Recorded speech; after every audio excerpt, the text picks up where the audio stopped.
Kecelakaan laut kembali terjadi di perairan Halmahera Selatan.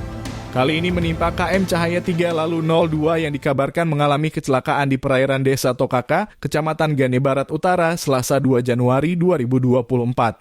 Informasi dihimpun, KM Cahaya 3 lalu 02 dilaporkan menabrak karang di perairan Desa Tokaka sekira pukul 14.80 waktu Indonesia Timur. Akibat tabrakan itu, kapal yang berangkat dari Kecamatan Gane Barat menuju Pelabuhan Bastiong Kota Ternate mengalami bocor pada lambung kapal. Pelayaran pun tak bisa perjalanan.